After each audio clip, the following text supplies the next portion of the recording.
The 1992 season kind of felt like Nigel's last chance to win that elusive World Championship.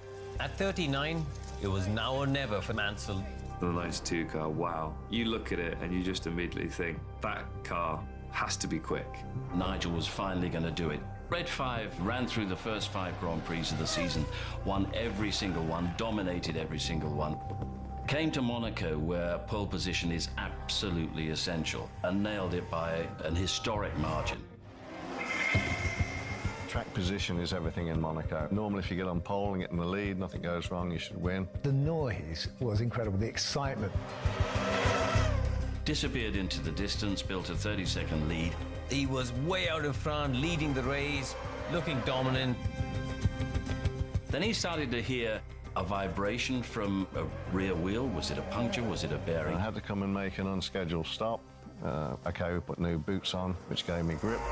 To be honest with you, I don't know whether he had a puncture or not, or whether it was a loose wheel nut. But when he went back out, he was in second behind Ayrton Senna. The closeness of the finish became an epic. To overtake in Monaco, you need some luck. To overtake in Monaco with Ayrton Senna in front of you, you need a miracle. He was so quick there. The way he was just darting behind Senna. Defence from Ayrton Senna, amazing weaving attack from Nigel Mansell. We never touched, we never hit. With the current rules today, Ayrton would have got stop-go penalties for blocking. It should have been a Nigel victory. He was way faster than Ayrton. Over the last few laps, he tried everything to get past Ayrton, but there was just nowhere. He never won the Monaco Grand Prix. It's crazy. And the winning streak came to an end, but what a fantastic duel. It wasn't to be. He'll look back and that was the one that got away. If you had to sum up Mansell and Williams between 86 and 91, the 92 Monaco Grand Prix actually does that. He was nearly there once again and then snatched defeat from the jaws of victory. You started to think, right, he's won the first 5 of the season, but now Ayrton Senna is on the top step of the podium. Is it all going to unravel once again for poor old Nigel?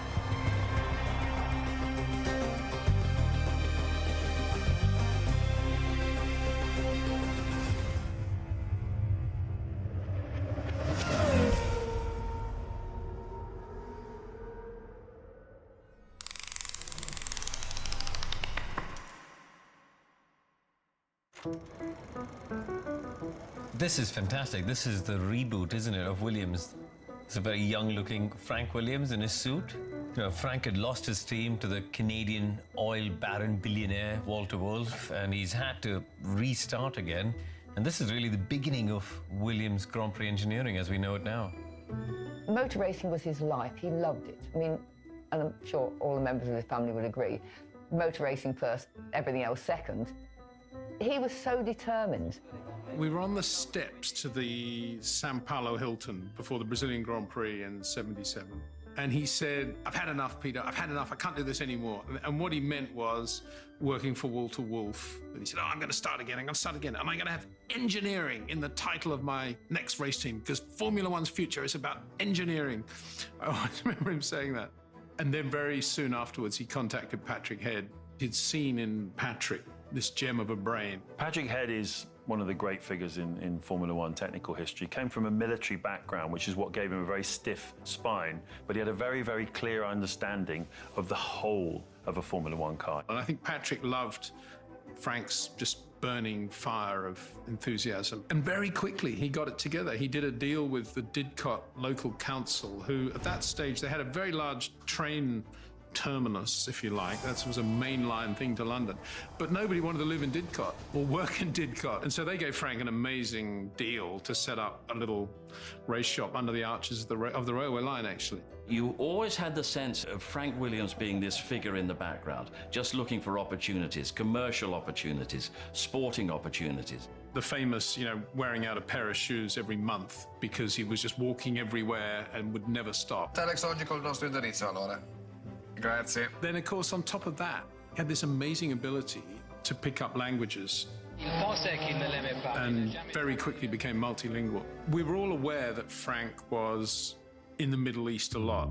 You know, I'm going to show the Middle Eastern community that they can be the best in the West if they race with me. So Frank, being Frank, had the brand new Williams 06 liveried up in Saudi Arabian Airlines colours and had it towed to the Dorchester Hotel, where he knew where the key Saudi prince was staying that week. Had to bribe a traffic warden to be able to park there on Park Lane, rushed into the lobby and rang the prince's room and said, have a look out the window. Looked down, saw Frank waving next to the car, and the guy sort of gave the thumbs up, and that was the deal done. We're in the Middle East now, big time in Formula One. But Frank was the first guy to go there.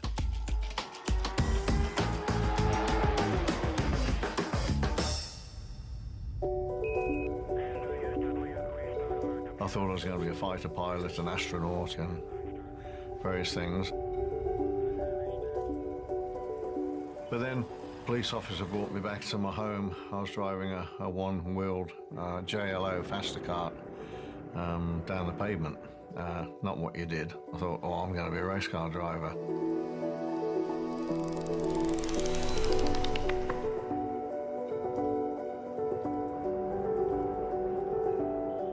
Maybe you're born with a silver spoon in your mouth where you never have to worry. I'm afraid I was right at the other scale where we didn't really have anything to rub together. So we worked really hard to actually achieve whatever we did. Birmingham, England in the 1960s and 70s, where Nigel grew up, was very much an industrial town, Britain's second city, an automotive kind of capital, really, a bit like Detroit in the US. His father was a professional. He was an engineer with Lucas. His mother ran a tea shop. Not terribly glamorous and not really the sort of place you'd expect a Grand Prix star to come from. If you've never driven a go-kart, have a go. It's great fun and there are many tracks open to the public. In fact, it's becoming increasingly popular as a competitive sport. I really persuaded my father when I was 6.5, 7 to take me. It was to Shennington, a kart track. And I thought, I know, I got this. It was terrifying. And then I had a terrible rude awakening because every time I did one lap and I thought I was really quick, everyone else had done 2 laps. And the next practice I went out and I went down the straight and everything went quiet, and obviously it came to a standstill and had the marshals running over to me. Said, you're okay, you're okay. I said, yeah, the chain's fallen off. And he looked at me and said, you got a bit more of a problem than the chain falling off. The whole engine fell off. And so my engine and chain was down the road. I remember having a tear in my eye then, and my dad saying, oh, we'll try and get a better engine and a better kart for you. I think it was about my 3rd event, was the British Championships. The British team manager was there watching to pick a team to go and race in Holland and Sweden and go to the World Championships. And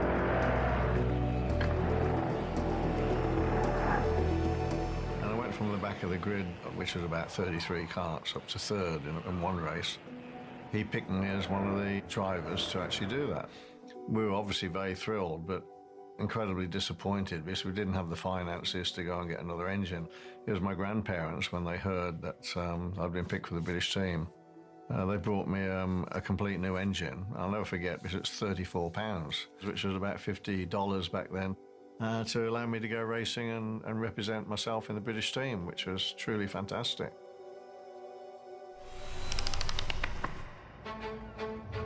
I was training as an engineer at Lucas Aerospace, and I wanted to go racing. I didn't want to go karting anymore.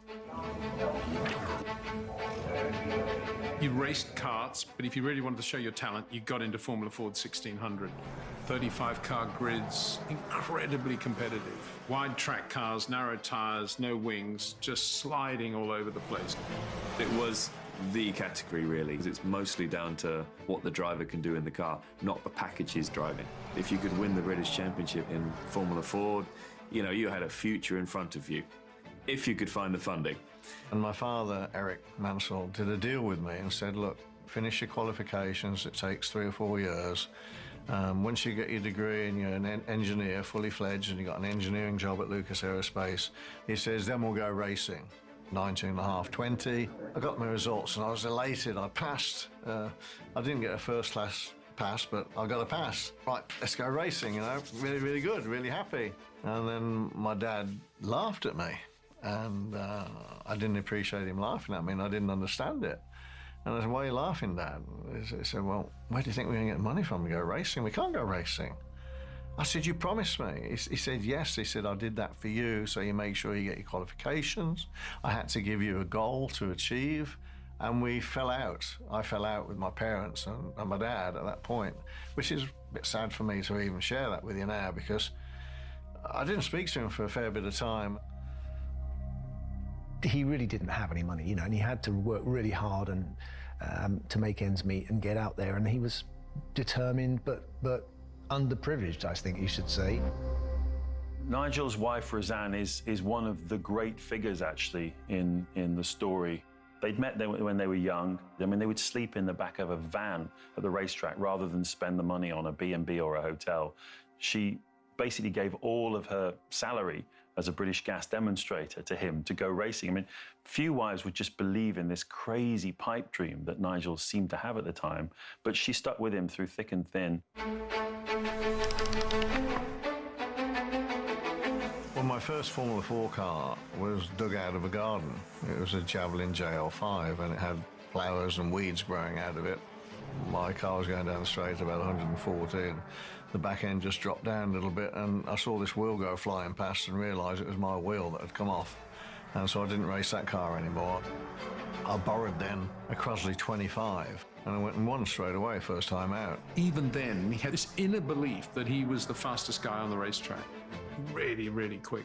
So you could see him on the track with other drivers, and they'd be going into the chicane, and Nigel would be the one coming in a little bit earlier, a little bit softer with his transitions. Nigel had an incredible year in '77 in Formula Ford. He entered 42 races and won 33 of them. It's an incredible record. We ended up winning the championship, which was wonderful.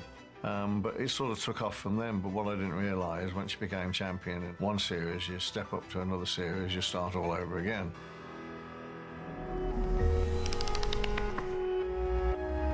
'78 was a bit of a nightmare for Nigel. I mean, it was the worst time of my life, really. The step from Formula 4 to Formula 3 is huge. You know, we had a home then, our first home only cost just over £4,000. And we sold everything we owned, books, pictures, furniture, and the home, and went into a rented accommodation to be able to buy a works drive, which was March Engineering. A works team in Formula 3 is essentially one that's backed by one of the factory engine suppliers or chassis manufacturers. So they typically end up being the best teams with the best engines, the best setups, and in the end, the best drivers. And they said, look, if we give them all this money, we feel sure that after a few races I'd get some results, and they'd guarantee that they'd bring a sponsor for us on board. In 6 weeks, they took all the money and fired me. He only did 5 races that year, and the money ran out. A guy that good, what a crying shame. You know, she was working, I was doing a window cleaning job. I'd live away from home, sometimes 6 weeks at a time. He had a belief in his own ability, and him and his wife were happy to put their everything on the line for that. But then I managed then to get the Unipart drive in 1979, and that's when my career took off again. No change in the order. Andretti, Peterson, Scheckter, Alan Jones, the Australian. Williams had an incredible start to their time in F1.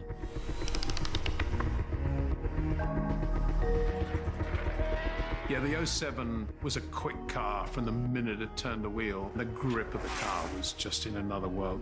With these ground effect cars, we have very much more cornering force, but they're just as quick down the straight. It's one of those things we all dream about, something for nothing. Ground effect was a strange idea where you had skirts that pretty much touched the ground around the car, that then sucked it down to the ground, which meant you could go around the corners more quickly. And certainly going into the 1979 British Grand Prix, Williams were really good at this. When they turned up at Silverstone, they were a second faster than anything else. They'd done a few tweaks to the aerodynamics, and wow, they had hit the magic spot. And they were up and running.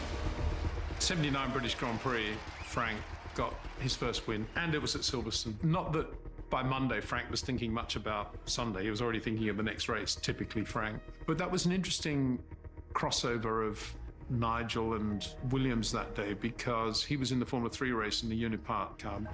I was very close friends with Carlos Reutemann, who at that point was at Lotus, and Colin Chapman. It seems a pity that with a British car like this, there apparently isn't a British driver good enough for it. We would be the first team to consider new talent coming along, and we are always constantly on the lookout. So I dragged Carlos and Colin to watch Nigel. Carlos took one look at him and turned to me and said, yeah, he's got it, for sure. And he was saying to Colin, look, this guy is really good. We did an interview with Colin Chapman. He was already world champion with Mario Andretti and so on. Where is the next British world champion coming from? And he said, I've heard a lot of good things about a young lad called Nigel Mansell. It always stuck with me that he got the pronunciation of the surname wrong. Nigel Mansell. He kept referring to him as Nigel Mansell. The pivotal time in 1979 was when we were at Alton Park racing, doing about 160 miles an hour, and Andre de Cesaris put a wheel in on my back wheel, flipped me, and I somersaulted in the air about 3 times and landed upside down. Bingo, and that broke my back for the first time, and I ended up in hospital with a broken back and crushed vertebrae in the spine. And I had an extraordinary phone call from Colin Chapman. Said, hello, Mr. Chapman, how are you? He said, oh, Nigel, he said, I'm running a test in Paul Ricard, and I got 6 drivers I'm evaluating down there, and I'd like to give you the opportunity to drive a Formula 1 car. He said, can you be there in a week's time? Put the phone down to him and picked the phone up to my specialist straight away and said, I'm going to drive a Formula 1 car in a week's time down at Paul Ricard. What can you do to help? And he tried to talk me out of being insane. And I said, well, I'm doing it with or without you. I had a corset made up. I got the strongest painkillers, which make you go a bit doolally. But I'd never driven a Formula 1 car before. I had no idea, no knowledge.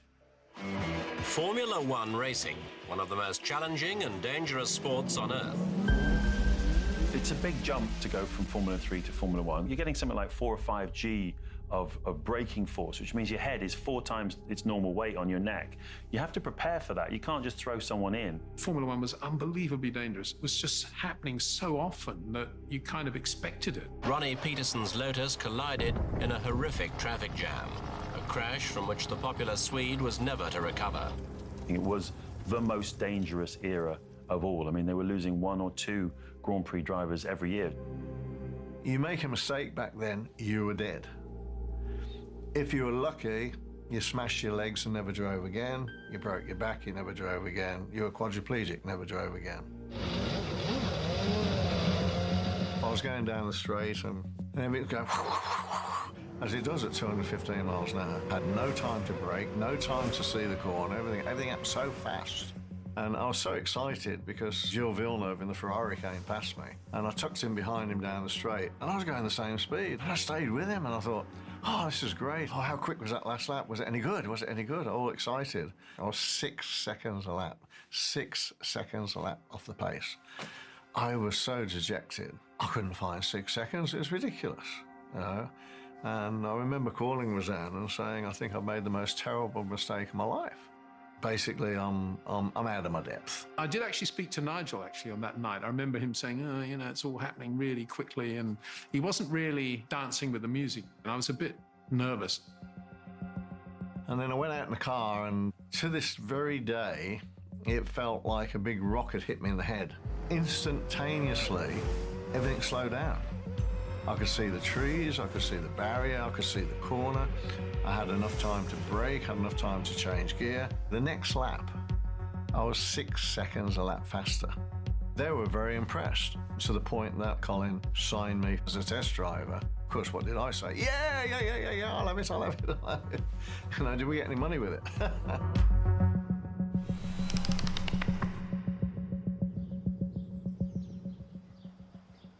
This is the ultimate chance now, because after Formula 1 there isn't anything else. Formula 1 is the tops, and this is what I've been aiming for the past 3 or 4 years now.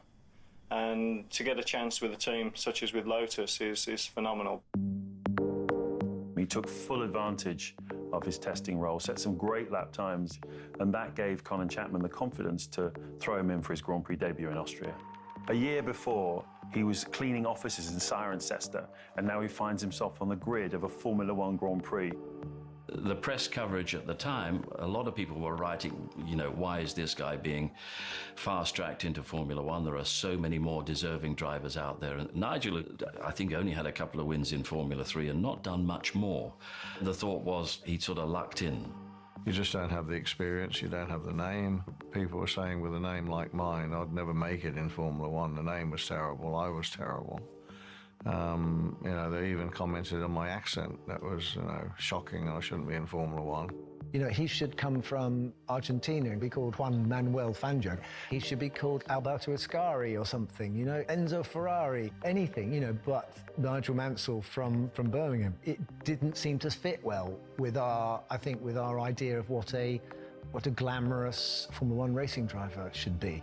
The Formula One world is everything that people think it is from the outside. It's stylish, it's glamorous, it's exclusive, and it's always sort of marketed itself on that kind of cachet. And that makes it a big challenge for outsiders to find their way in. They were slightly snobby about him, if I'm honest, you know. Colin was his own person, his own man. He could have had probably a choice of 20 other drivers with all sorts of Formula One experience. I was always pushing the limits of trying to be part of something that I wasn't part of.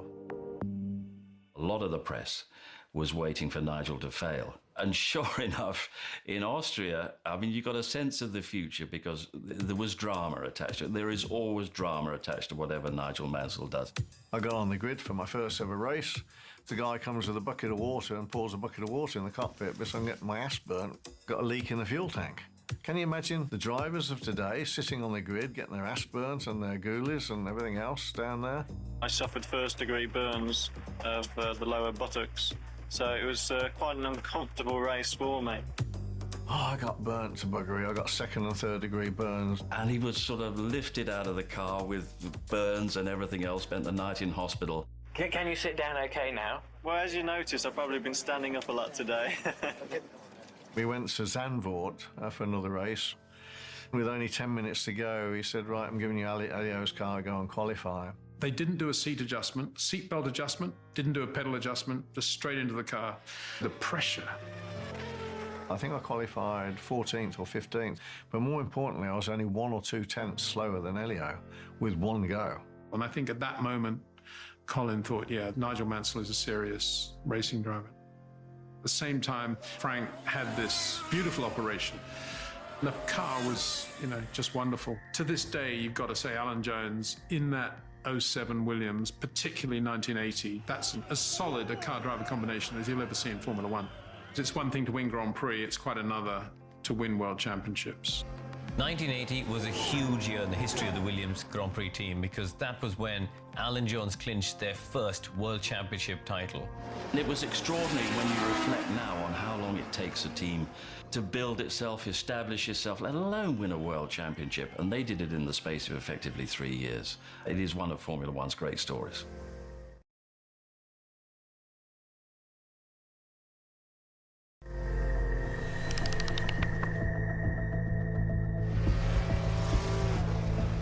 Elio and, of course, Nigel Mansell. Two young, up-and-coming drivers.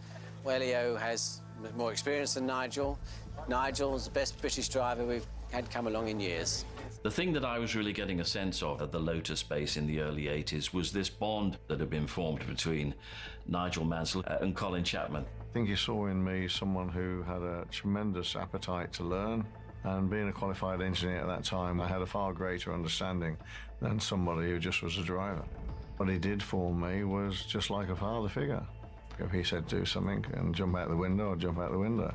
He was also very much appreciating his attitude to racing, which is go for it. So, Mansell third, number 12 in the new Lotus 87, only his 8th Grand Prix. Nigel was doing a great job. He managed to get a couple of podium finishes, one in 81, one in 82, and he was starting to establish himself in Formula One. Nigel was happy. He was in a really good place. After all the struggles to get to this point, he was a Grand Prix star, he was established, he was making some decent money. The gold lettering on the £21,000 sports car says it all. Nigel Mansell has arrived. Williams were absolutely flying in the public consciousness. And a lot of the support that had been very much behind Lotus at the end of the 70s was suddenly behind this little team at Didcot. The FW07 and the FW08, conceptualized by Patrick Head and Frank Durney, took ground effects and raised the bar to a whole new level. By 1982, Rosberg had delivered the team its second World Championship. Williams were now well established as a top team in Formula One.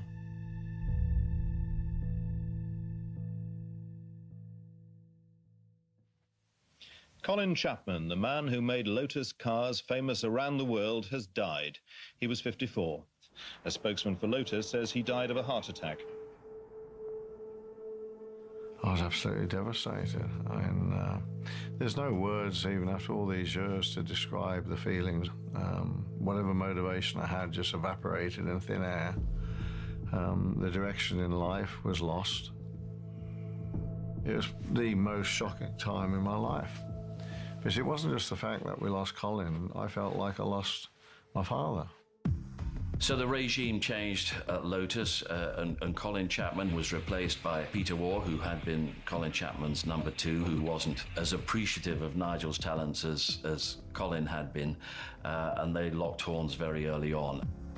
Communications and dynamics and leadership just disappeared. You did get the impression that Peter Waugh was not only very negative within the team towards Nigel, but also outside the team. And Nigel had a very difficult time in making sure that his reputation remained intact. I suppose a low point was Monaco 1984, which was a very wet race. He qualified second on the grid behind Prost, and he was over a second faster than his Lotus teammate, Elio De Angelis. And the whole of that Monaco Grand Prix, he was just out there to show Nigel Mansell was the quickest guy on the planet. He passed Prost on lap 9 and really started disappearing off into the distance. The race was under control, obviously in very treacherous conditions, and then he went and dropped it into the barriers. And I think where Nigel went wrong, his immediate quote at the end of the race was, "I went on the white lines and the painted white lines are very slippery." And of course the press had a field day. A lot of excellent drivers made mistakes and fell off, and I feel through no real reason of their own. An habitual whinger in terms of what the press thought. It was always someone else's fault, it wasn't ever his fault. And leading that chorus of criticism was Peter Waugh himself. I'll never forget, because I just couldn't believe he said it publicly. He said, well, while I have a hole in my ass, he will never win a race. And what's that supposed to mean, for crying out loud? Well, I said, he must be very constipated now. By the end of '84, Nigel really needed a way out of Lotus, and particularly that toxic relationship he was facing with Peter Waugh. It wasn't working out, and he was really looking for another home for the next chapter of his career. Around the British Grand Prix time, I started to inundate Frank with lots of "you got to sign Nigel" conversations, and started to back it up with lots of stats. First lap out of the pits, laps on cold tyres, hot tyres, qualifying, comparing it with all the other drivers on the grid. And he was pretty enthusiastic about it. And of course, next week would come and nothing would happen, and Nigel would ring and say, "What's going on, what's going on?" No news, no news. And so it dragged on and on. We got to the Dutch Grand Prix, and I remember saying to Nigel, "Frank's going to give us an answer." And I actually got a little bit frustrated with the conversation. You either want someone to drive for you or you don't. Nigel just went ballistic and said, "Right, tell Frank the deal is off, so I don't want to drive for anybody that doesn't want me and can't make up their mind. Just go and tell him that now." So I did. I went back to Frank's little motorhome. I said, "Look, Frank, you're not going to like this. This is what Nigel's just said." He said, "All right, tell him he's got the deal." Just like that. It was incredible. And I ended up driving for Williams in '85 with Keke, which was marvellous.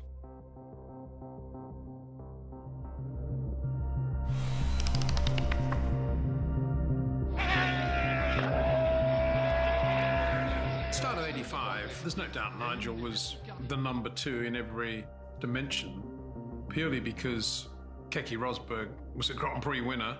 He was known as Rocky. He was really quick, great car control. I had a very uncomfortable pressure initially with Williams. The bad blood was told to Keke and other people within the Williams team about me. Nigel was this English guy that prone to errors of the Monaco '84 And there was this sort of aura about Nigel as, you know, why have Williams signed him, really? And I'm sure Keke, he didn't feel Nigel was a threat, I don't think. Without a win, and you're alongside a world champion, there is an expectation that one is going to be better than the other. My first race was in Rio, and I got punted off at the first corner. It wasn't too good. Second race was in Estoril.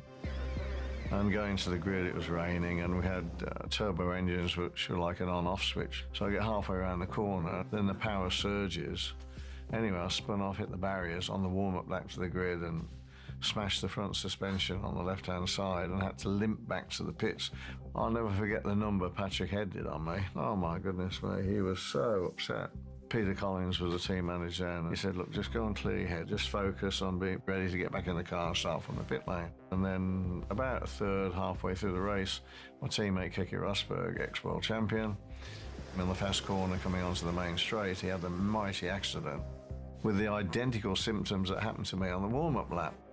I drove the whole race tentatively and making sure I wasn't going to fall off, but I came from last to fifth. From the pit lane to P5 in the rain, terrible visibility. He's in traffic the whole race and he's passing people. And he said he literally listened to the engine note of the car in front.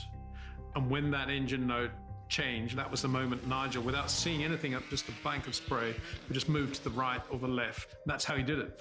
If ever there was a race where if he was prone to mistakes and if he was incapable of winning in the right situation, it would have been shown up that day, but he didn't. He delivered beautifully on that day. Just before the British Grand Prix, and Keke came up to me, he says, I need to apologise to you. He said, I listened to those idiots telling me all different things about you, which I know now is totally untrue. And he said, I'm sorry. He said, I had preconceived judgments which were totally wrong.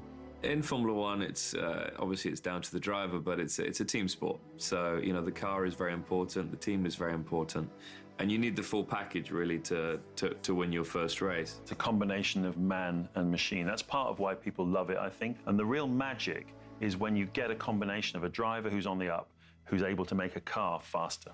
Through my engineering background, Patrick Head, we got on really well.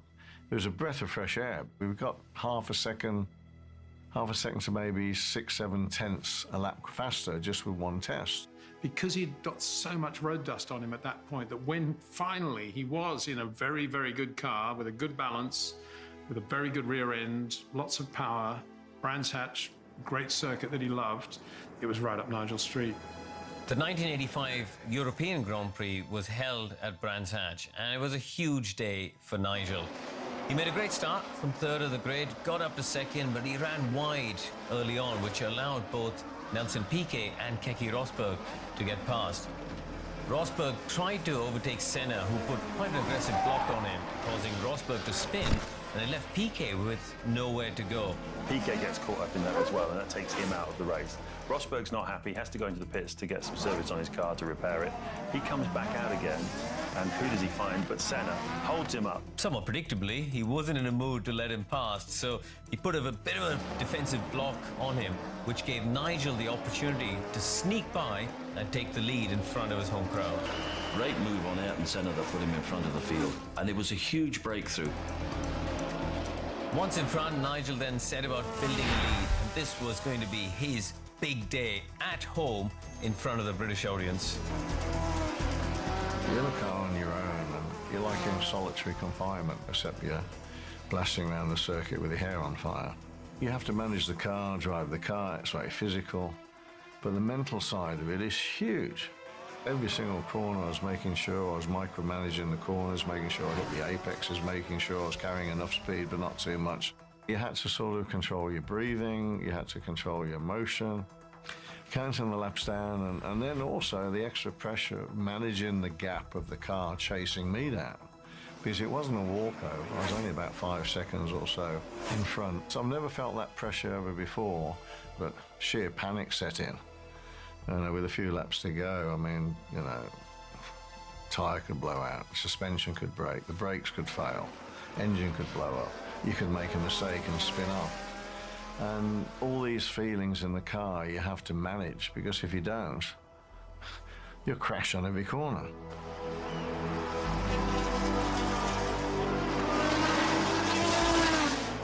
1985, the Grand Prix of Europe at Brands Hatch. And at long last, the British motorsport public could let out a collective sigh of relief, because after 72 Grand Prix starts, Nigel Mansell at last crossed the line in first position. I actually saw Roseanne long before I saw Nigel at the end of the race, and we didn't say much really, just, you know, hugged, and it's happened and it's okay now. It had been such a long, hard fight to get there.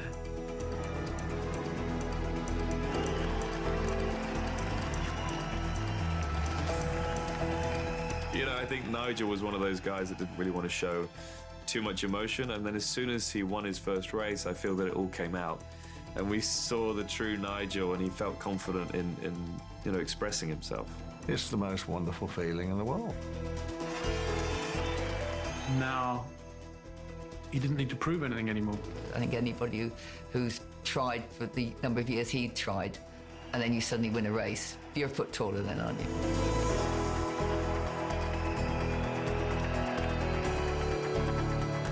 If anybody's won the race for me today, it's the people out there. They've just been unbelievable. I mean, on the last few laps, I could just see them. I mean, it was just extraordinary. The best feeling I've ever had in my life. I think more than any other British driver I've known, he has a genuine love affair with the British public. And once you get over that hurdle, I was up and gone. I mean, I was ready to win everything. Immediately after came the second victory, the very next Grand Prix in South Africa. And suddenly we went into the close season thinking, hey, you know, this guy could really take it on to the next level.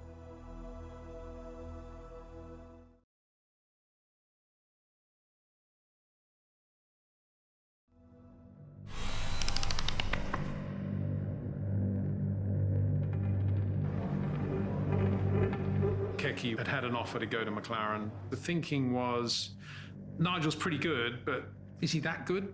And is he going to win us a world championship? So Frank was casting around for the next driver. We need to get a proven winner. We need to get Nelson Piquet. He was a double world champion at that point. And he was Mr. Perfect in every dimension from Frank's point of view. He loved the bikes, he loved the girls, he loved everything about Nelson's cosmopolitan way of life. He sent me off to Nelson's hotel room to get the draft agreement signed. Just said Nelson is the #1 driver. I wasn't exactly thrilled with it because I know Nelson's reputation. Hopefully we could work close enough with Nelson to be, you know, be in the top 3 all the time. From his point of view, it was just yet another super quick driver who'd won world championships. He always thought, well, you know, and I beat him, I'll look even better, I guess. You know, that's the way he thought. The feeling was one of tremendous optimism. Part of the contract allows Mobil to tour the Williams Oxfordshire-based race shop with some of its favoured clients. And we can monitor the functions of the engine meanwhile. For Peter Windsor, it's a routine floor show. I joined Frank full-time in '85 to do all the liveries and the uniforms, all that colour stuff. You can blame me for that. But as a result of that, I was quite involved at tests and at races. We were testing at Ricard. I mean, there's so many ifs about this thing, but in fact, Frank didn't really need to be there. He wanted to be there because it was a test, and it was the first time we were running the FW11 Honda car. I set off with Frank, and he was in a Avis Ford Sierra. And it was a lovely afternoon, Saturday afternoon. I didn't know that he was so into being flat out all the time. All I said was, are the brakes okay on this thing, Frank? Which was my way of trying to say, do we need to go this quickly? And he said, yeah, the brakes are fine, brakes are fine. And he goes through this kink. The back end just came out a little bit. And I remember thinking, now we'll see how good he is. Frank did one of those, which immediately set up an oscillation, of course. We were obviously going to hit the wall.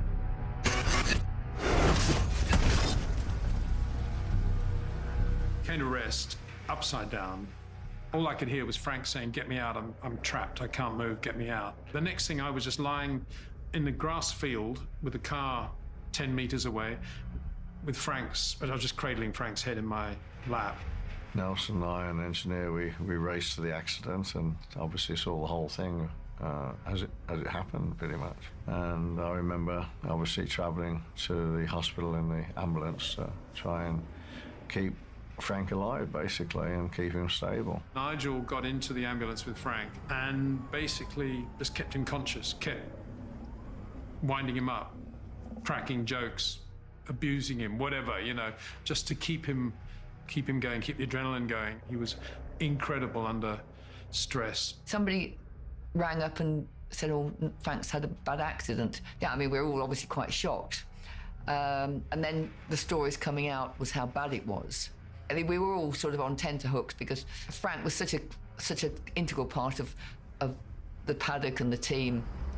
Patrick had assumed the mantle of leading the team and did a fabulous job. Everyone just closed ranks, which is what you have to do in adversity. Even Nelson and I closed complete ranks, and for a short period of time, we really worked well together. Determination of Ginny Williams to keep her husband alive. I mean, an amazing lady who fought, because, you know, there were people saying, no, he won't survive. But when he reappeared, I mean, it was very emotional for everybody, very emotional. Well, I suppose that day was just the inevitable result of 27 years of hooligan driving. I was laying there on the ground while the ambulance came. It took about an hour to get there. I couldn't feel very much except my hands and arms were burning as if I'd fallen off a bicycle and got gravel, you know, to rip the skin off. But over the next few months, one realised that, you know, you're not going to walk again, and that was rather a shame. Frank Williams is quadriplegic. From his shoulders down, he has no control over the functions of his own body. The intricate wiring of his nervous system is snapped, leaving the moving parts as dead as a broken machine. One of his first reactions was to sort of curse and swear and say, I hope this isn't going to mean that I'm not going to get to the Brazilian Grand Prix. Piquet kicked off the 1986 season with a win on home ground in Rio. The second round in Spain, Nigel and Ayrton were wheel to wheel, recording the second closest finish in F1 history. But Nigel just got beaten on that day. Just so close, I think they should give us 7.5 points each. The canny Alain Prost then took back-to-back victories at Imola and Monaco. And as the reigning world champion, he then drove himself right to the forefront of the 86 title battle. Nigel really had to dig deep to make sure that he remained within range. And my goodness, during the mid part of that season, he put together a string of results which changed the course of the championship. I'm sorry it took so long, Frank, but we've cracked it this year already.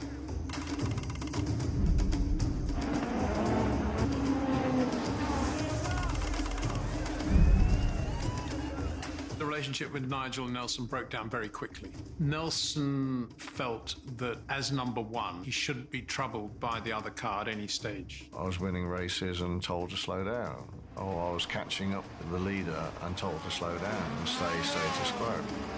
Well, at those times, my radio didn't function real well. You know, if you're racing, you're racing. The memo was I should never be quicker than him and I should never beat him, but I didn't get the memo. He put together a run of 4 wins in 5 races. The most important and the most emotional was the British Grand Prix win at Brands Hatch, beating Piquet and beating Piquet well. Adding to the emotion at Brands Hatch was the appearance in the pit lane with Frank Williams in his wheelchair. A few months earlier, nobody had expected to see him back at a Grand Prix circuit, but with Nigel winning and his team spearheading the World Championship race, one of the great moments. Mansell's victory spurred Piquet on, and he went on a run of victories of his own. With 3 races to go, 4 drivers could still win the World Championship, and the ringmaster Bernie Ecclestone gathered them all together in Estoril for the legendary picture now known as the Gang of 4. That photograph of the 4 drivers, Senna, Prost, Piquet, Mansell, reminds you of just how tough and how competitive Formula One was at that time. I mean, you're talking about 4 of the all-time greats there in one shot. I mean, it was truly a golden era. It's just unbelievable to think back that the former office cleaner from Hall Green in Birmingham at that time was leading all of them. The others had world championships, and Nigel hadn't got one yet, but there they are trying to be friendly.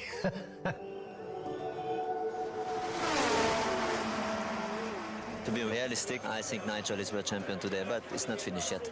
the lineup for the grid for tomorrow's Australian Grand Prix. Nigel Mansell will start on pole position. Remember, Nigel only needs to finish in the top 3 in Adelaide to win the World Championship ahead of his 2 closest challengers, Alain Prost and Nelson Piquet. He now has the chance, of course, to take the title he's waited for 6 years. With Senna out of contention, the season came down to one final race in Adelaide. 3 drivers, Mansell with a 6-point lead over Piquet and Prost. Surely this was his to lose. Just very excited that we were going to get a British world champion. It was Nigel's moment. It was Nigel's day in the sun. Once again, Formula One was front page news. Can our Nige do it? We hadn't had a British world champion since James Hunt in 1976, and there was this fantastic sense of national expectation. And it's go, and a superb start from Nigel Mansell. Senna goes through into second place ahead of Piquet. The race was going to plan. Nigel was going to win. You know, it was all going so well. And then of course, it all unravelled. In a race, you're never counting any chickens. You know anything can happen. Tyres were a big issue then, particularly on a circuit like Adelaide. There's a lot of heat and load going through the rear tyres, particularly under traction. Having said that, in those days, a pit stop was always a slightly risky thing. You just want everything to go smoothly. You don't want to go into the pits and worry about a wheel nut going on or a cross-threaded wheel nut, because then your race is over. They looked at the tyres though and they said they look good. You know, they look fine, so Nigel doesn't need to come in for a tyre change. So he just cruised around. He was in an easy position and he was going to be world champion until that fateful straight. And look at that! Out that, and colossally, that's Mansell! That is Nigel Mansell!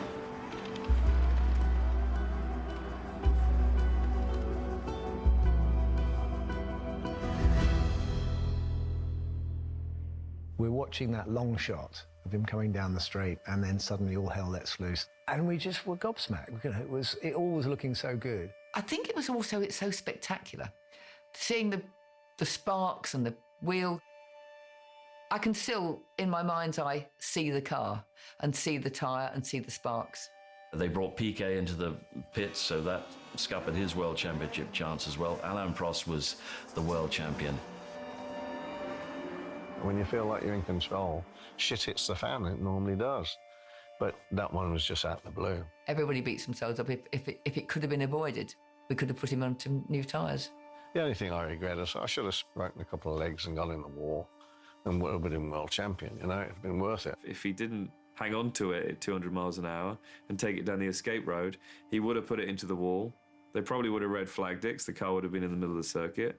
They would have taken it back a race and he would have won the world championship. But he did the right thing. Just in that one moment, you can see how good Nigel is. Every correction he makes to the wheel is absolutely perfect. There's no overcorrection at any stage. He's only got one tyre on the back of the car and he's flat out. And that was it. Championship to Prost. I'm sure Piquet was delighted. For us, it was just like the worst trip home that I've ever had. No, I don't. I think he hightailed it away. I don't remember even speaking to anybody who'd seen him because obviously he would have been distraught. It must have been devastating, and I can't imagine what went through his head. You couldn't breathe. I couldn't breathe. I mean, you come that close, and to know that you might never, ever, ever smell it or touch it or taste it ever again is, how do you live with that for the rest of your life? And that's what kept me going. I mean, the whole world had fallen apart. The world championship had gone. It was one of those iconic moments again in motorsport. You know, that's how you lose a world championship. I still sometimes have some sad moments thinking how easy and how close it was, and to lose it in the way that we did was horrendous. But the flip side of that is, I think that just cemented the fans in place for the rest of my career. I mean, they lost the world championship too. And that's what it felt like. They shared it. And we shared everything together. The irony is that, you know, that it became a bigger star because of what happened and the way it happened. And that perhaps even if he'd won, you know, it became part of his story. His story is drama. So there was no world championship for Nigel, but all the accolades came his way over the next couple of months. There were honours of all kind, including one which he always regarded as particularly significant, and that was the BBC viewers and the television viewers voting him Sports Personality of the Year. Everyone in their tens of thousands voted for the top sportsman of the year. Far bigger honour than winning the Formula One World Championship. I love the fans. And they kept me going. Bless them. You'll have to forgive me. You get a bit... It's the pollen. It's the pollen, that's what it is.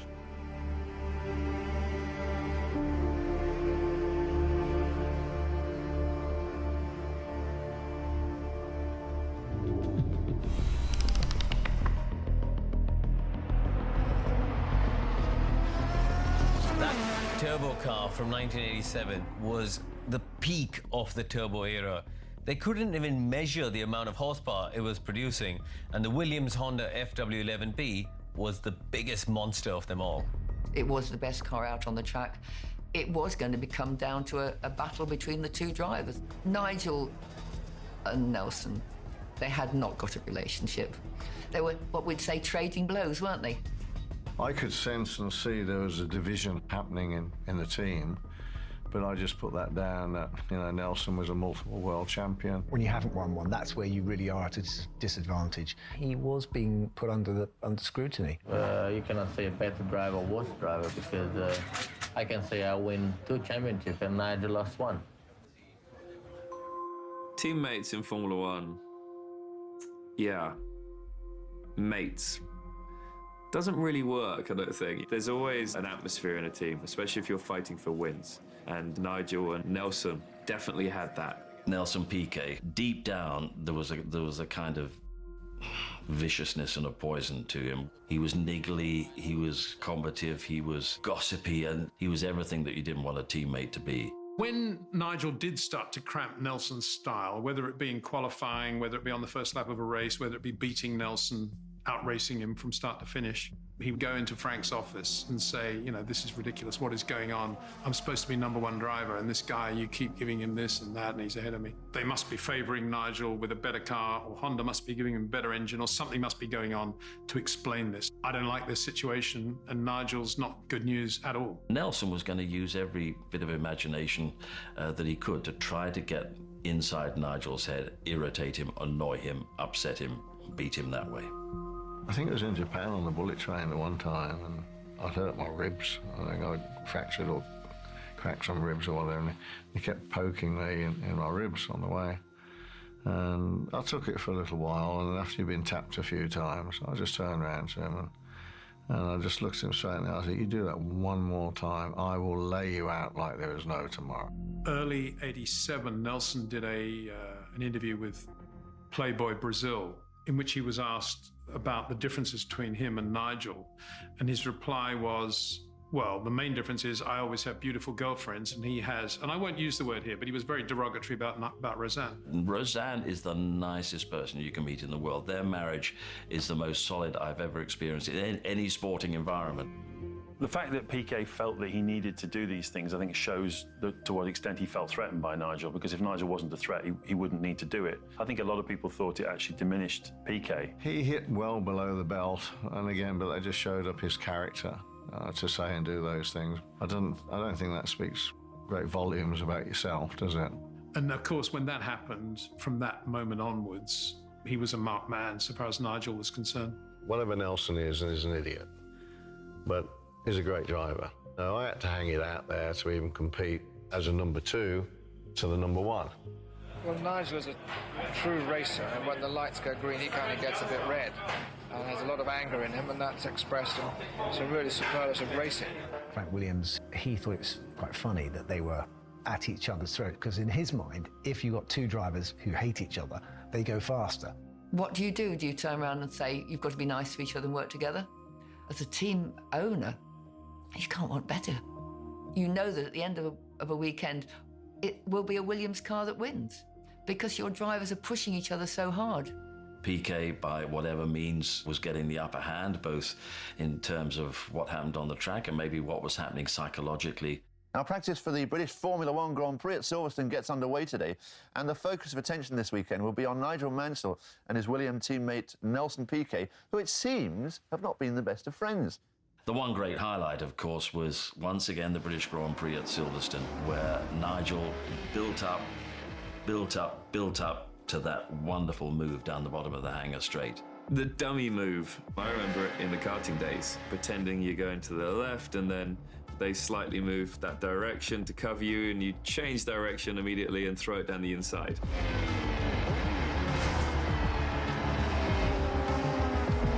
They were so close to touching, and what I would call a pretty hairy overtake, but classic Nigel Mansell. He was a bruiser and would do anything to succeed, but Nelson gave him no room whatsoever. Was it the best overtakes? Because that was on your teammate in the same car. And Williams did give both drivers the same equipment. They never messed around like that. I think that was actually the first proper track invasion we'd seen. It was also the start, I think, of Mansell mania. If you're going to have a home race, that's the closest you can get to Birmingham. But so Silverstone is Nigel's backyard. There were suddenly people coming to the races that weren't necessarily Formula One fans. They were Mansell fans. They wanted their man, Nigel. There was a worry, I think, in the sport that Nigel was sort of attracting the wrong sort of fans. We were worried about getting football hooligans, I think. People like an underdog. People like somebody who's dogged and determined. I mean, the bulldog spirit. People were able to get behind the team and really felt part of it, and when he won, it felt like they'd won. They could see that Nigel was a real person, that he had had a life before he became a Grand Prix driver. He wasn't the product of some academy that had taken him from karting straight through seamlessly into Formula One without ever having to do a day's work in his life or get his hands dirty. He was one of them, really. The Red 5 symbol with Nigel became a big marketing thing, and everyone knew Nigel as, oh, Red 5, Red 5. I think it's also because of his look. You know, the bushy eyebrows, the big moustache. He definitely had a look. And Nelson wasn't happy, as you can imagine, but the fans were. They absolutely electrified the Silverstone crowd and left them all believing that, yeah, our Nigel's the man. He's turned the corner, and, you know, the rest of the championship is surely going to be his. It looked like it was going to go down to the wire again in '87. Nigel was in a good place. It was well set up, and it was going to be pretty close for sure. Came down to the last two races, Piquet leading the championship charge. But Nigel Mansell was still in touch with those two races left, first of which was the Japanese Grand Prix. Suzuka 1987. Nelson went out and did an amazing time in qualifying and put in a great lap. The moment Nigel saw that time that Nelson put in, that was game on.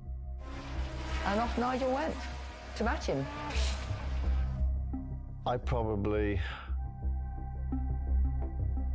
thought I could get around that corner just that little bit quicker, and Will just got on the curb that little bit.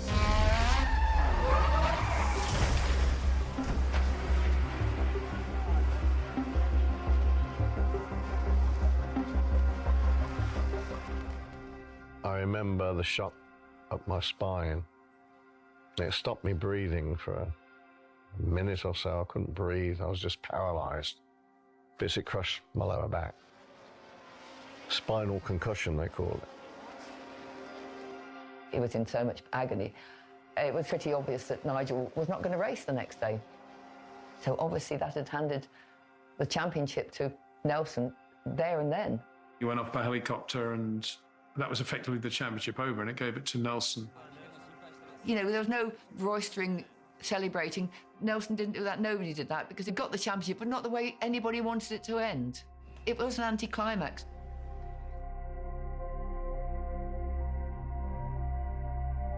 We still won the Constructors' Championship. It was a bit of a mixed emotion. I was beginning to wonder whether Nigel was jinxed, shall we say. And once again, the chorus started, it ain't going to happen for Nigel. You know, I watched a couple of people dying in intensive care over the time I was there. And then I thought, in all honesty, I'll never race again. When you hurt so badly and you think you're never going to walk again, it doesn't really matter. My focus wasn't about racing then. It was about, you know, having my children climb on the bed and don't understand why Dad can't come out of bed I think the race was in about November, and my feelings in my legs never came back till started to come back in January, February, I think. The end of 1987 was pretty awful for Nigel. He was lying in a Japanese hospital with a broken back. He'd lost the World Championship to Nelson, and then Piquet had taken the Honda engines with him and left Williams for Lotus. These are the FW11s, which took the team and their sponsors to absolute victory in 1987. The problem is, these $10 million technological masterpieces are antiques, more useless than a pre-war Mercedes, because Honda won't even let Williams keep last year's engines. Williams were back in the pack for the 1988 season and seemed to underline even more the fact that Nigel's big chance had gone.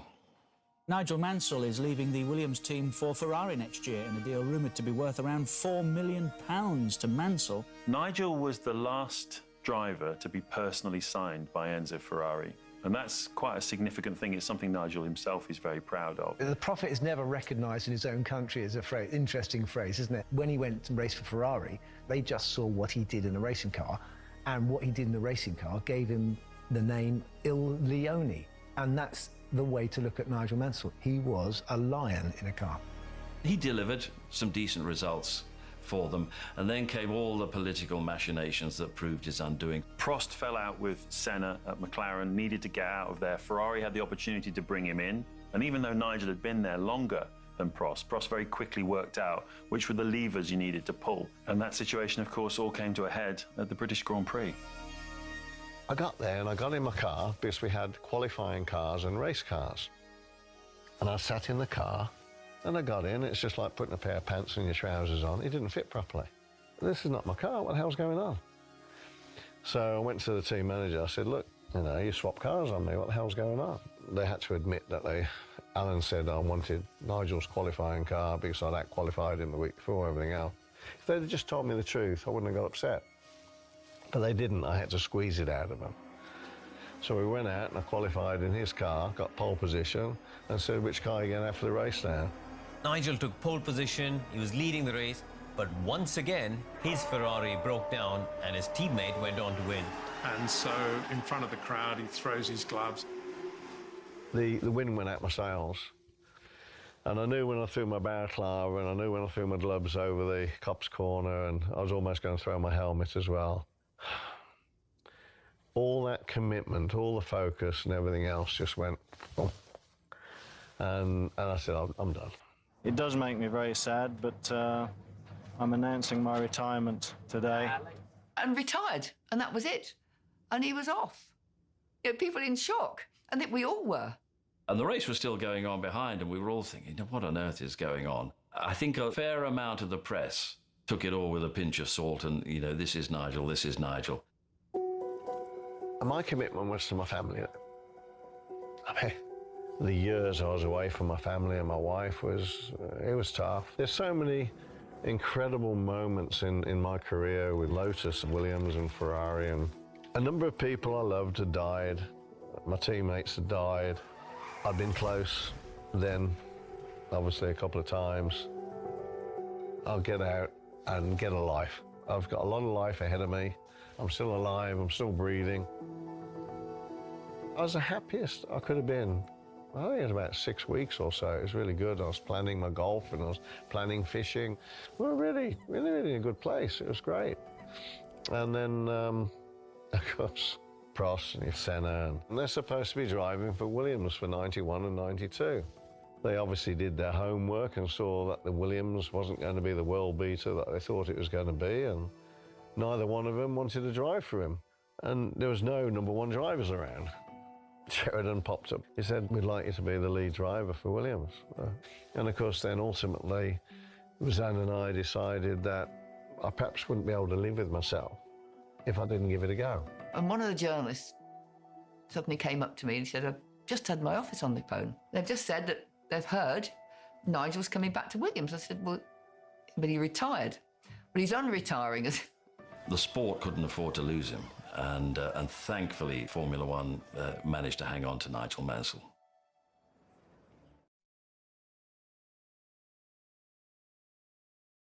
Welcome to the Goodwood Festival of Speed, the world's greatest celebration of motorsport. Undoubtedly, one highlight of the weekend will be Nigel Mansell being reunited with the mighty Williams FW14B. Red 5 is back. FW14B Car 11 is so special because it was only Nigel Mansell that drove that particular car, and also to Williams fans, it really is the absolute pinnacle of what we can do as a team. Today we are prepping the car. We're going to meet Nigel Mansell. He's going to sit in this car for the first time since 1992.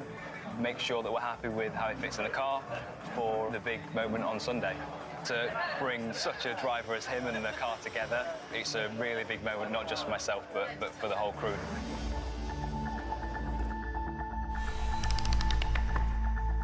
Eight months on from his emotional retirement, Mansell was back at Silverstone today with a team he can trust and a new car produced by the organisation that so nearly brought him world championships in '86 and '87.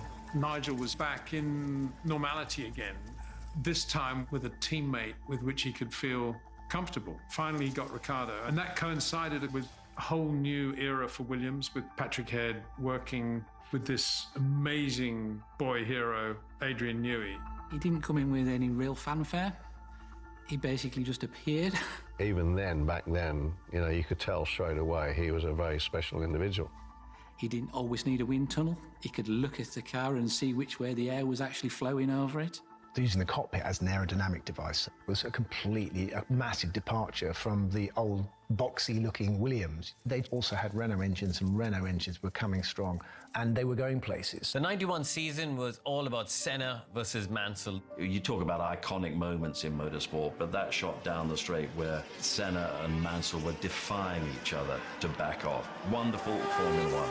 I think it took me a little bit of time to realise just how ruthless Ayrton was. I mean, he actually planned how to knock people off the circuit a number of times, and I was a recipient of that a few times. In the early days, Senna was a bit wild. He didn't mind taking people off the racetrack. Nigel famously once pinned him against the wall by his throat and said, if you ever do that again, I'll knock your block off. We had a hell of a punch-up at the Spa Grand Prix, and we both went off. He says, you're absolutely crazy, aren't you? And I said, no. I said, I'm not crazy. I said, but I've had enough of you. I'm not going to let you intimidate me and take me off anymore. And if you're going to try and kill me, I'm telling you now, I'll kill you. We're either going to die together or there's going to be a healthy respect. And from that second on, and I would say there was a far greater understanding between us. Yeah, we got on a lot better then. And then, of course, we get to Silverstone, and of course Nigel is going to do it again for the crowd. This time the crowd come pouring onto the circuit, and he picked up Ayrton Senna in a wonderful gesture to give him a lift back to the pits. He got criticised for that. All Ayrton was doing was reading the data from his steering wheel to report back to the team on what he had seen on the Williams. So Nigel's nice act backfired a little bit. After the Silverstone heroics, well, Nigel was in firm contention until, of course, that awful moment in Portugal. The scenario couldn't be better. He's in control of the Grand Prix, and it looks like it's going to be a big point swing because Senna's further back. It was all set up perfectly for Nigel. The car came in, the gun went in, took the nut out, wheel came off, put the nut on, it got cross-threaded. What he did was pull the gun out, and when the guy on the rear jack saw the gun come out, he thought, oh, that wheel's clear. And that was the problem. I think I remember Patrick Head saying, operationally, I think we could have done better, like putting 4 wheels on instead of just 3. The media were onto us wanting to know whose fault it was. And I'll give Nigel his due. He never once blamed anybody. He said, you know, we win as a team and we lose as a team. The world title challenge completely disappeared. For a third time, he was runner-up in the Formula One World Championship. But things were only about to get a bit worse in Adelaide. We were racing in a monsoon. There was something like 7, 8, maybe even 9 cars crashed out already, and I was racing Tuttendale. Guess with who? Ayrton. And I just aquaplaned straight into a solid concrete wall. And I felt my foot break as soon as I hit the wall. It wasn't really obvious at the time how serious it was, but as time went on, it became clear this was a much more serious situation than it at first looked. My surgeon said, your foot splintered He said, we've got to get the chisel and hit it with a hammer and get the bone spurs off, which were splintered. And I said, look, I can't have 3 months off. I said, what's the worst case scenario? He said, well, eventually the splinters will come through the surface, and he said, then you can pull them out. But it'll be very, very painful. And I said, well, I'll do that. And when you have an injury, you have to then go to the FIA doctors and pass medical. I know I wouldn't pass a medical, but if they examined it and touched it, I'd pass out. My thought process, perhaps not the best, I admit, was not telling anybody, which is pretty tough because I had a limp all year. So 91 ends with Nigel second again, but there was a difference this time. There was a real optimism within the team, and I think Nigel knew it as well. He just needed to make sure that he was ready. I was overdue. I mean, the fans were overdue. We were overdue. I mean, come on, let's get it done.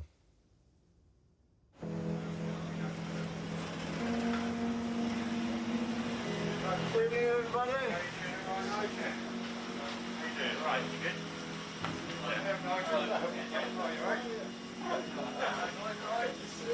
Might be racing this weekend. We are, yeah. You are, yeah. Right, this is your original seat. No. Good Lord. The aperture's definitely got smaller. You've got bigger.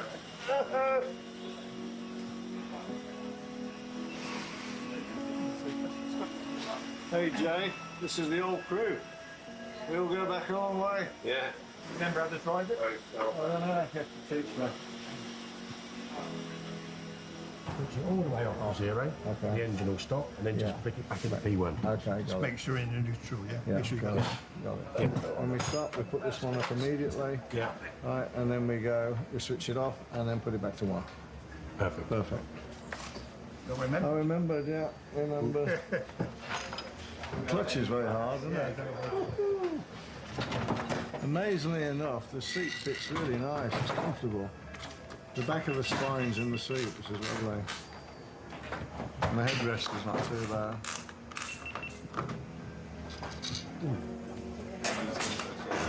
I'll tell you, coming back and sitting in it, you actually realise just how exposed we were. I mean, when you think the protection they've got now. Incredible. I just want to let you know how really, really proud I am to be here and drive the car. It's fantastic. All the memories are flooding back.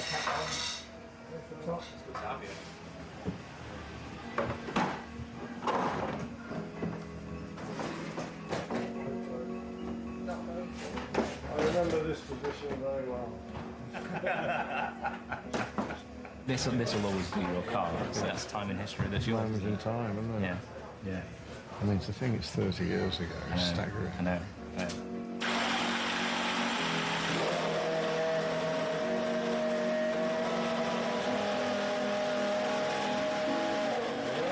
May I take a picture with you? I'm so impressed. Thank you.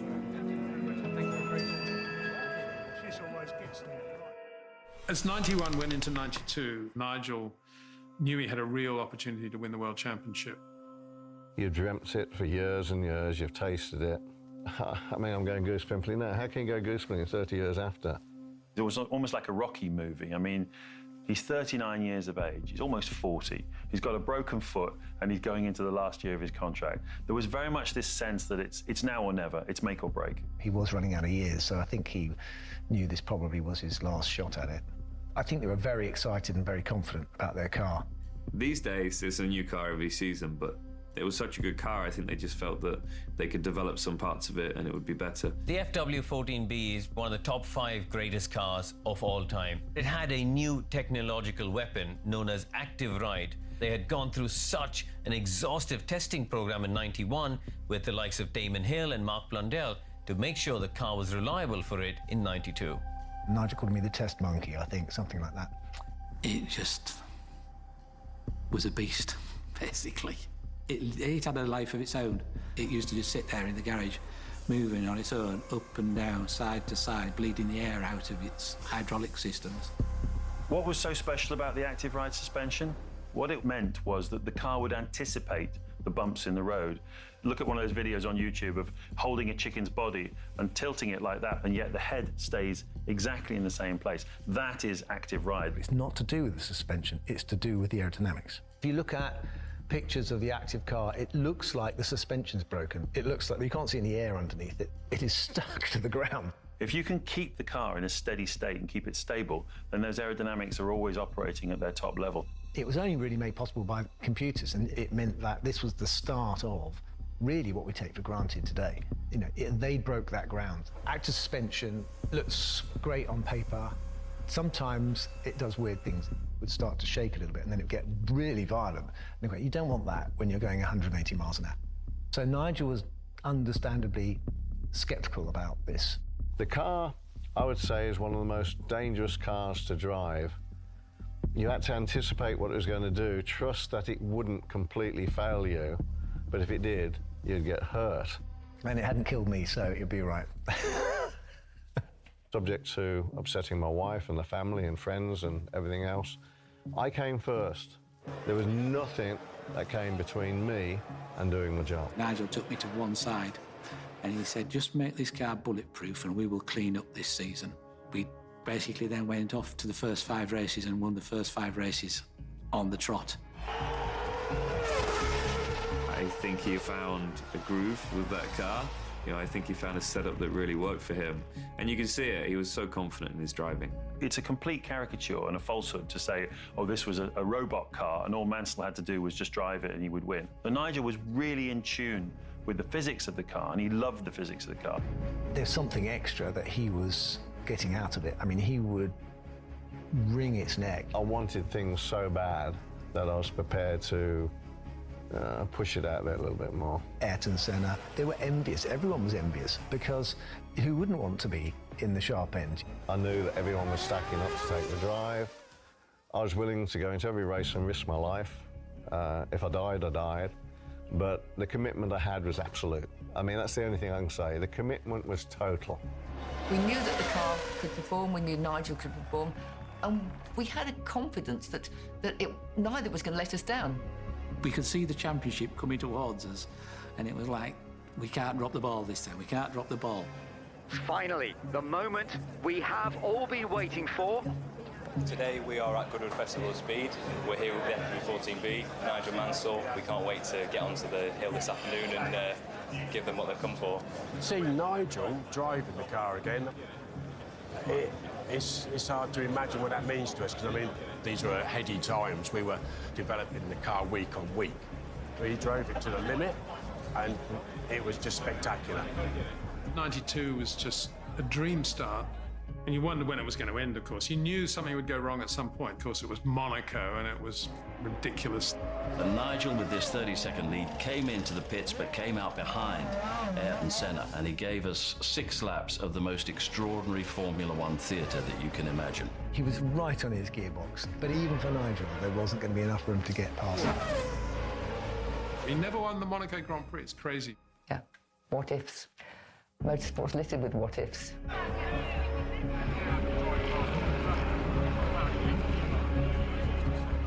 At the 92 British Grand Prix, I think we saw the machine and Nigel Mansell as the driver at its absolute zenith. Bit special. And the crowd there, electric place was.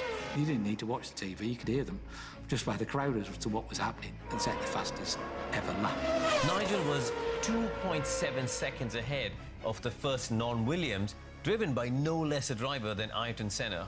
When Nigel won in 92, it was his 4th British Grand Prix win. He was just the perfect guy at the perfect time, in the perfect car, in the perfect team, in front of a crowd that was thirsty and hungry for a British hero.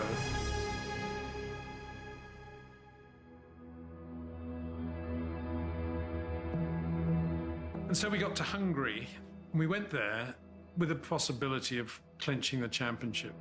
It's amazing to think, because even then that was quite early in the season to win a championship, but that was the measure of the dominance of the season. Didn't sleep a wink, thinking, you know, is it going to happen? Not happen. Been there so many times before. Finally, the moment we have all been waiting for is upon us. I'll talk you through it as we go, because obviously it's been a while for all of us. We were all very cautious in terms of what had happened in seasons before. But 7 race victories coming up to Hungary. A second place would give him the title. How could he possibly lose it from there?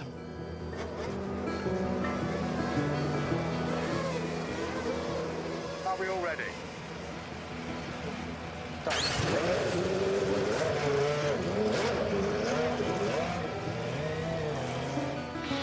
It went off sort of okay, and I was second, but then same thing we had at Monaco again. We had a problem with the rear, with a slow puncher.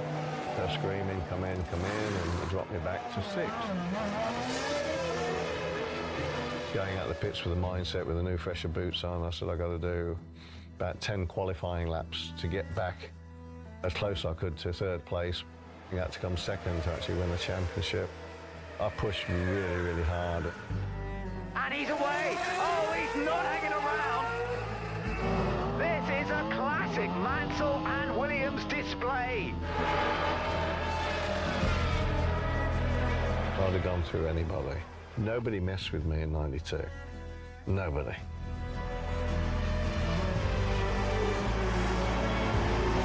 This is sensational. Man and machine finally reunited, sparking all those memories of 1992.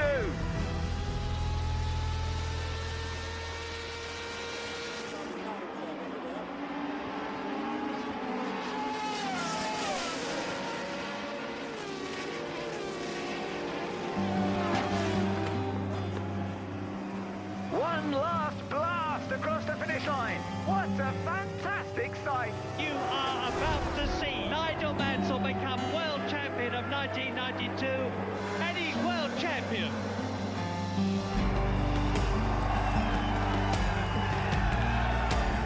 I remember just thinking, yeah. The British superstar, it made you proud to get him to basically his dream.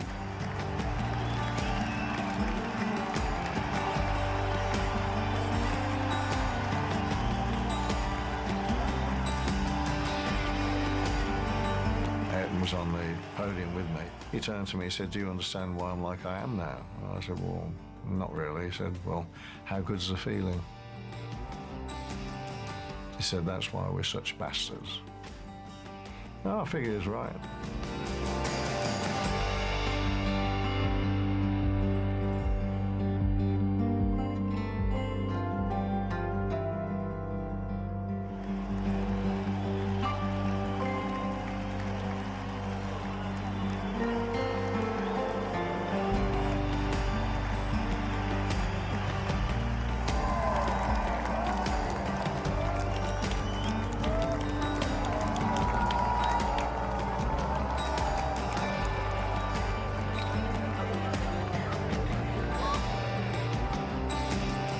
Knew he could do it, and I always knew he would do it, and I'm lucky to have been a part of that team that enabled that to happen.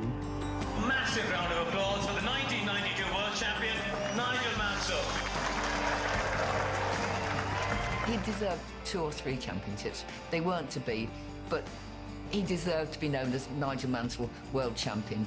Frank was happy, Patrick was happy. I mean, not that Frank will ever show his emotions, but you could tell. Nigel's performance in Formula One drew audiences. I think he should be regarded as one of the greatest drivers of all time.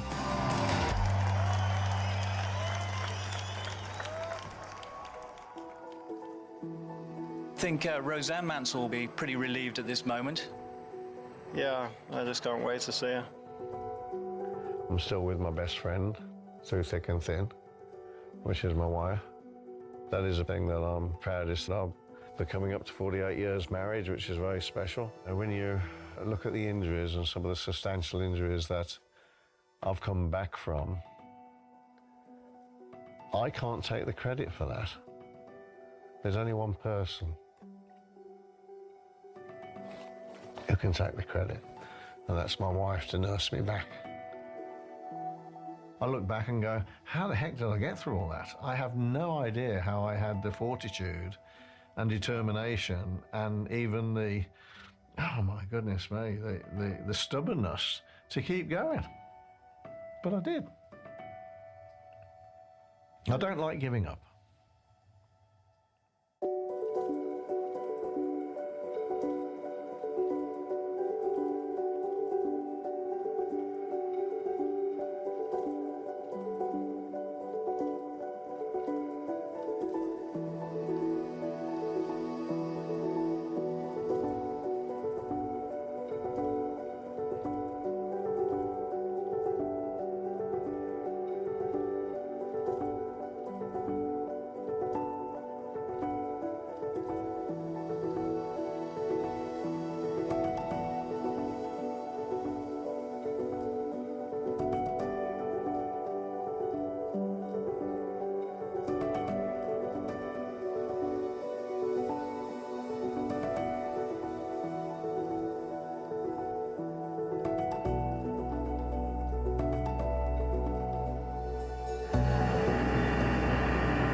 See how quick it went?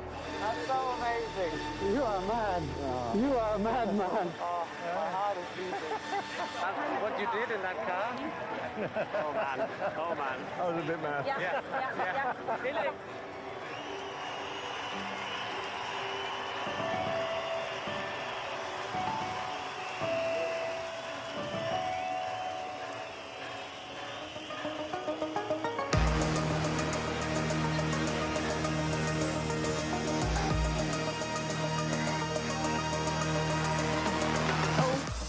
No.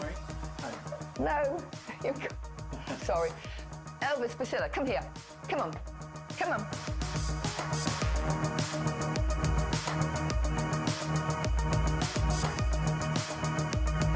Got to change the engine and gearbox for tomorrow and a few other things, but...